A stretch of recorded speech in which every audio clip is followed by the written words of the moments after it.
Hello दोस्तों, जय हिंद। एक बार फिर से स्वागत है आपका टॉपिक विद विनय में। दोस्तों, आज हम रीजनिंग के समीकरण संतुलन से संबंधित प्रश्न करेंगे। इस प्रकार के प्रश्नों में दिया गया समीकरण पूर्ण रूप से सही और संतुलित हो जाता है जब समीकरण के दो चिन्ह या दो अंक या अंक और चिन्ह दोनों आपस में बदल दिए जाते हैं। दोस्तों, इस तरह के क्वेश्चन करने से पहले हम इसका कुछ बेसिक जान लेते हैं कि आखिर हम कौन सी ट्रिक लगाने वाले हैं जिससे कि क्वेश्चन सेकंडों में हल होंगे। दोस्तों, अगर 16/4 कर दिया जाए तो 4 16 को पूरी तरह से डिवाइड कर देता है। अगर 16/8 कर दिया जाए तो 8 16 को पूरी तरह से डिवाइड कर देता है। लेकिन दोस्तों, अगर 16/12 कर दिया जाए तो ये पूरी तरह से डिवाइड नहीं होगा, ये एक भिन्न के रूप में आ जाएगा। मतलब 4 तेई 12 और 4 चौको 16, यानी कि 4/3 आ जाएगा, एक भिन्न के रूप में आ जाएगा और हम क्वेश्चन में उलझ जाएंगे और ये हमारा गलत हो जाएगा।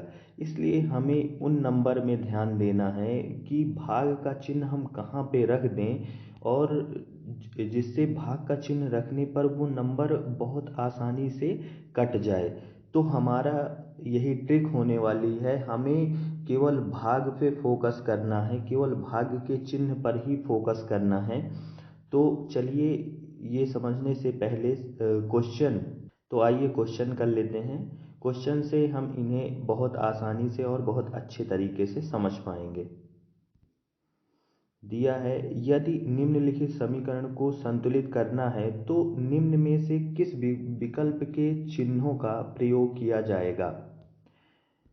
दोस्तों, अगर आप ध्यान से देखोगे तो 24/12 अगर कर दिया जाए तो ये पूरी तरह से 12 24 को पूरी तरह से सॉरी 24 24/6 24 भागे अगर 6 कर दिया जाए तो ये पूरी तरह से डिवाइड होगा। 6 चौको 24, और इसका मतलब ये हुआ कि जो हमारा जो विकल्प होगा उसमें पहले नंबर पे भाग का चिन्ह होगा। तो ऑप्शन नंबर ए और ऑप्शन नंबर डी में हमारा भाग का चिन्ह है। बाकी ऑप्शन नंबर बी और ऑप्शन नंबर सी ये हमारे कट जाएंगे, यानी कि ऑप्शन नंबर ए और ऑप्शन नंबर डी में से कोई एक होगा। अब ऑप्शन नंबर डी में आप लास्ट में देखेंगे कि भाग का चिन्ह है। इसका मतलब ये हुआ कि अगर लास्ट में हम भाग का चिन्ह लगा दें, यानी कि 12/16 कर दें तो ये पूरी तरह से डिवाइड नहीं होगा बल्कि एक भिन्न के रूप में आ जाएगा। इसलिए ये वाला भी रॉन्ग हो जाएगा। तो हमारा राइट आंसर हो जाएगा option number B A. Option number A हमारा सही आंसर हो जाएगा। चलिए इसको सॉल्व करके देख लेते हैं कि क्या हमारा ऑप्शन नंबर ए पूरी तरह से सही है। तो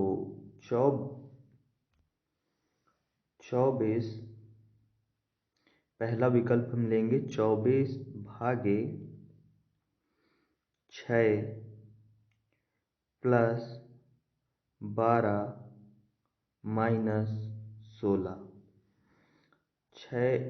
6 चौको 24 और 12 4 16 और 16 - 16 = 0। इसका मतलब ऑप्शन नंबर ए हमारा राइट आंसर है। तो देखा दोस्तों, आप बिना सॉल्व किए भी ये क्वेश्चन ऑप्शन नंबर ए टिक कर सकते थे और वो आपका सही आंसर होता। चलते हैं नेक्स्ट क्वेश्चन पे। निम्नलिखित समीकरण को सही बनाने के लिए किन दो चिन्हों को परस्पर बदलना चाहिए। दोस्तों, इसमें हमें समीकरण में चिन्हों को बदलना है कि कहाँ पे हम चिन्ह बदल दें ताकि ये समीकरण संतुलित हो जाए। तो इसके लिए मैंने क्या बताया है, केवल एक ट्रिक, भाग। हमें भाग पे फोकस करना है कि कहाँ पे हम भाग का चिन्ह रख दें कि पूरी तरह से डिवाइड हो जाए। तो आप इसमें पूरी इक्वेशन में देखेंगे तो केवल एक जगह ही अगर हम माइनस और भाग का चिन्ह परिवर्तित कर दें, यानी कि 12 भागे अगर 4 कर दें, तब ये पूरी तरह से डिवाइड हो रहा है। इसका मतलब ये हुआ कि अगर हम माइनस और भाग परिवर्तित कर दें तो हमारा राइट आंसर वही होगा। तो माइनस और भाग केवल ऑप्शन नंबर 3 में है, तो ये हमारा राइट आंसर हो जाएगा। चलिए मैं आपको इसे सॉल्व करके भी दिखा देता हूँ। 12 और यहाँ पे हमें भाग का चिन्ह लेना है, यानी कि 12 भागे 4 प्लस 8 गुणे 3 और भाग की जगह माइनस होगा, यानी कि -7। 4 तिहाई 12, 8 त्रिक 24 और 24 3 27 और 27 माइनस 7 बराबर 20। इसका मतलब हमारा ये 20 ये सही ऑप्शन है, ऑप्शन नंबर 3। तो देखा दोस्तों, इसे भी आप बिना सॉल्व किए ही ऑप्शन नंबर 3 लगा सकते थे। तो चलते हैं नेक्स्ट क्वेश्चन पे। स्टार चिन्हों को बदलने और दिए गए समीकरण को संतुलित करने के लिए गणितीय चिन्हों के सही संयोजन का चयन करें। 17 स्टार 4 है, इस तरह ये स्टार के चिन्ह दिए हुए हैं। इसमें हमें इन चिन्हों को लगाना है कि किस तरह से हम चिन्हों को अरेंज कर दें ताकि ये समीकरण संतुलित हो जाए। तो इसके लिए मैंने केवल क्या बताया है कि भाग पे फोकस करेंगे, देखेंगे कि भाग हम इन इन स्टार की जगह भाग का चिन्ह कहाँ पे रख दें ताकि वो नंबर पूरी तरह से दूसरे नंबर को डिवाइड कर दे। तो आप अगर ध्यान से देखोगे तो केवल यहाँ पे 63 भागे 7 ये पूरी तरह से डिवाइड कर रहा है, और बाकी एक जगह और है 21 भागे 3 ये पूरी तरह से डिवाइड कर रहा है। मतलब इसका मतलब ये हुआ कि ये पहला स्टार, दूसरा स्टार और तीसरे स्टार, यानी कि थर्ड जो चिन्ह होगा वो भाग का होगा। ऑप्शन नंबर केवल 1 में, 3 में भाग का चिन्ह दिया हुआ है, लेकिन यहाँ पे एक नंबर और 3 और 21 डिवाइड हो रहा है। इसलिए हम यहाँ पे देखेंगे कि जो सेकंड लास्ट होगा वो अगर भाग का चिन्ह दिया हुआ है, सेकंड लास्ट भाग का चिन्ह 2 ऑप्शन में दिया हुआ है, इसका मतलब ये हुआ कि हमें इसे चेक करना पड़ेगा। तो चलिए ऑप्शन नंबर ए को लेकर चेक करते हैं। 17 गुणे 4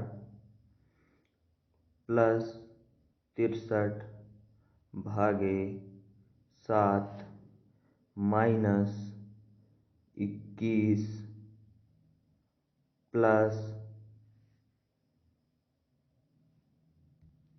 3 माइनस 59। तो 17 चौको 68 प्लस 7 9 63, यानी कि प्लस 9, ओ सॉरी 17 गुणे 4 गुणे 4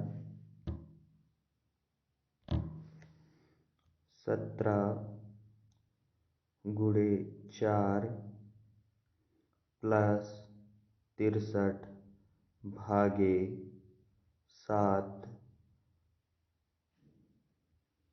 माइनस 21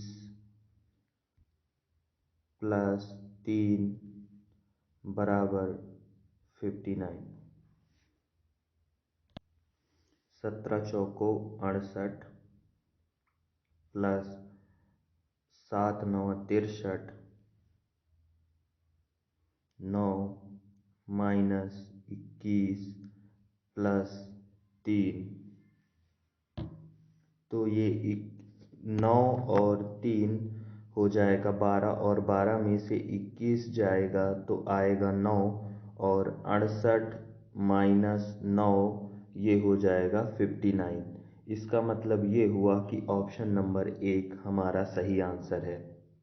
दोस्तों ज़्यादातर क्वेश्चन जो मैंने पहले करवाए वो एग्ज़ाम में पूछे जाते हैं, लेकिन कुछ ऐसे क्वेश्चंस होते हैं जो कभी कभी पूछ लिए जाते हैं। वो इस तरह के क्वेश्चन जो आपको अभी दिखाई दे रहा है, ऐसे क्वेश्चंस होते हैं जैसे स्टार चिन्ह को बदलने के लिए समीकरण को संतुलित इसी तरह से यहाँ पे चिन्ह रखना है। लेकिन आप इस इक्वेशन में देखेंगे तो कोई भी ऐसा नंबर नहीं है कि अगर हम भाग का चिन्ह रख दें तो वह पूरी तरह से डिवाइड हो जाए। तो इसके लिए हमें बेसिक से जाना पड़ेगा और बेसिक से इस क्वेश्चन को करना पड़ेगा। लेकिन हम इसमें कुछ ऑप्शन काट जरूर सकते हैं।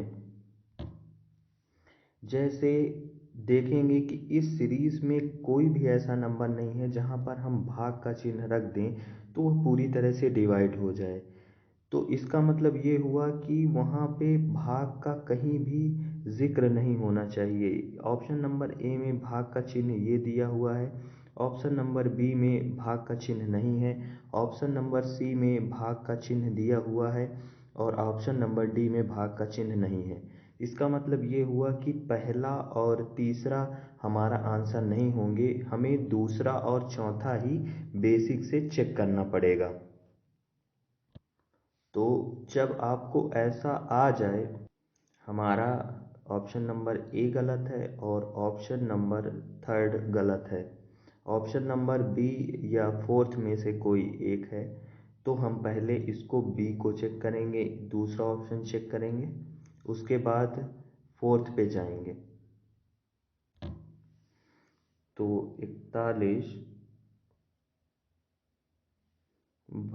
गुणे 4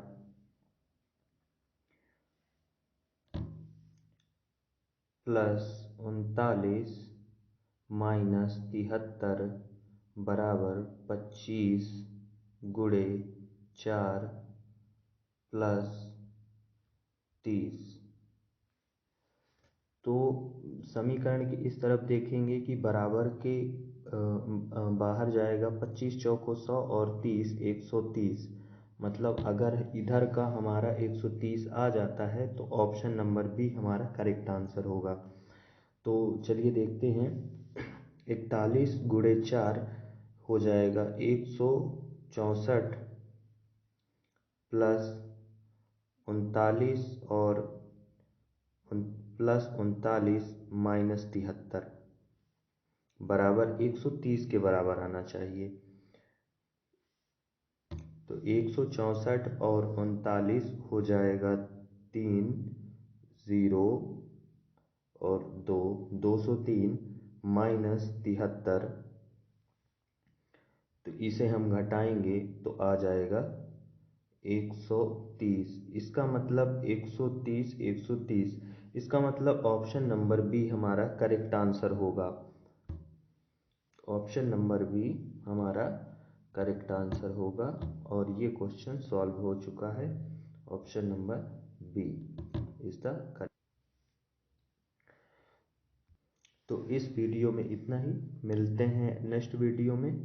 अगर वीडियो पसंद आया हो तो वीडियो को लाइक करें, चैनल को सब्सक्राइब करें और शेयर करना ना भूलें। Thank you. जय हिंद।